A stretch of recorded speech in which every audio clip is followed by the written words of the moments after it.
यानी क्या, maximum freezing point, ये पूछा है। अब इसमें ऑप्शन देखिए, 1% aqueous NaCl, 1% aqueous glucose, 1% aqueous BaCl2, 1% aqueous, सब वही ऑप्शन है। वापस ध्यान से देखना, इस बार एसिटिक एसिड में भी अल्फा दिया नहीं है उसने, लेकिन सोचना परसेंट दिया होता है, परसेंट सेम है, आई चेक करना है। तो देखिए percent into I upon what, MB, ये निकालना है। तो इसके लिए क्या होगा, 2/58.5,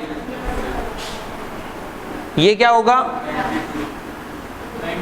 बोलो मत यार, 1/180, ग्लूकोज का फॉर्मूला होता है 180, मतलब मॉलिक्यूलर मास। ये क्या होगा, 3/137 + 71, 208, ठीक, ये कितना होता है। अब इसमें मान लो अल्फा दे रखा है कितने परसेंट, 15% दिया हुआ है मान लो, तो कितना आएगा, 1.5 नहीं 1.15 अपॉन क्या हो गया, 60। अब आपको देखना पड़ेगा इनमें से सबसे ज्यादा वैल्यू किसकी है, कौन सी वैल्यू सबसे ज्यादा है। देखो ये अब 1/30 के आसपास है, और ये कितना है, 30 से ज्यादा है भाई, ये 30 से कम, सॉरी वेरी राइस, नहीं वैसे नीचे वाली वैल्यू कह रहा था। तो ये वैल्यू अप्रॉक्स 1/30 है, नीचे वाली अप्रॉक्स 1/60 है, ये कितनी है, 1/80 है। एक वैल्यू क्या है, 1/70 के आसपास है, 60 से ज्यादा है ना, देख लेना एक बार, यस। तो आप बताइए सबसे ज्यादा वैल्यू कौन सी है, जिसमें सबसे कम है नीचे, वो सबसे बड़ी वैल्यू है, और सबसे छोटी वैल्यू कौन सी है। तो इनमें आप ऑर्डर हमेशा किसका लिखा करो, कॉलिगेटिव प्रॉपर्टी का, उसके बाद डिसाइड करा करो, जल्दी नहीं होती क्वेश्चन में, क्यों, गलत नहीं करना है। तो देखो कॉलिगेटिव प्रॉपर्टी सबसे ज्यादा किसकी होगी, A, फिर कौन होगा, दिस वन, D, फिर C, और सबसे कम किसकी होगी कॉलिगेटिव प्रॉपर्टी, क्योंकि सबसे कम वैल्यू तो यही है ना, 1/80।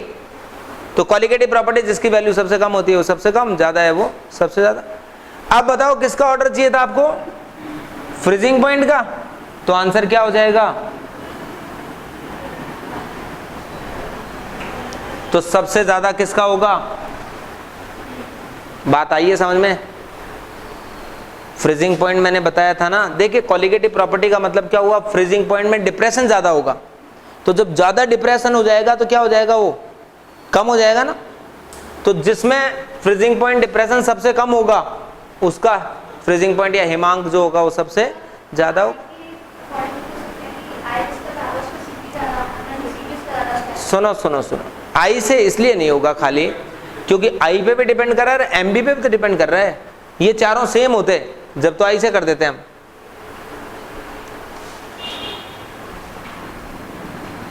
अगर ये सेम नहीं है तो फिर हम आई से नहीं कर सकते ना भाई सिर्फ आई से कैसे कर सकते हो, तो एमबी पे भी डिपेंड कर रहा है। हाँ ये भी NaCl, ये भी NaCl, यहाँ कोई और परसेंटेज होती मान लो, तब अपन उससे कर सकते थे। तो इसलिए जो परसेंटेज हो इनटू आई अपॉन एमबी सब निकालना पड़ेगा आपको। हाईएस्ट क्या, तीसरा क्वेश्चन देखो, वेपर प्रेशर, ये हटा दो। अब अधिक इसमें देखना भाई ऑप्शन 4, ध्यान से सुनना, ये क्वेश्चन अच्छा है। 0.1 m ग्लूकोज, 0.1 m NaCl, नहीं NaCl नहीं, यूरिया, और 0.1 m क्या, सुक्रोज। ये तीन ऑप्शन है मान लो अभी तक, किसका ज्यादा होगा बताएं। वेपर प्रेशर उसी का ज्यादा होगा जिसका फ्रीजिंग पॉइंट ज्यादा होगा, यानी कॉलिगेटिव प्रॉपर्टी क्या होगी, कम होगी। तो कॉलिगेटिव प्रॉपर्टी सबसे कम किसमें होगी, इसमें ग्लूकोज का मोलर मास कितना होता है 180, यूरिया का मोलर मास होता है 60, सुक्रोज का मोलर मास होता है 342।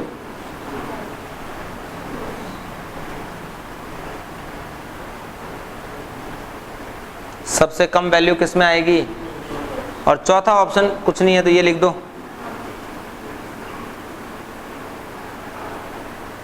कौन सा ऑप्शन होगा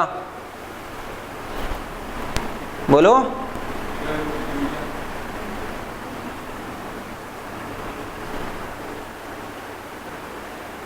आंसर होगा same for all.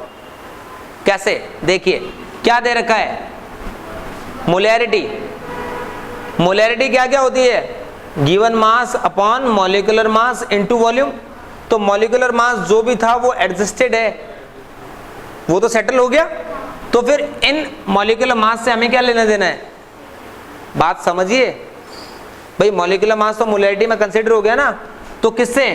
Qualitative property किसके? जब मोलैरिटी दे रखी होती है तो हमें सिर्फ क्या देखना होता है?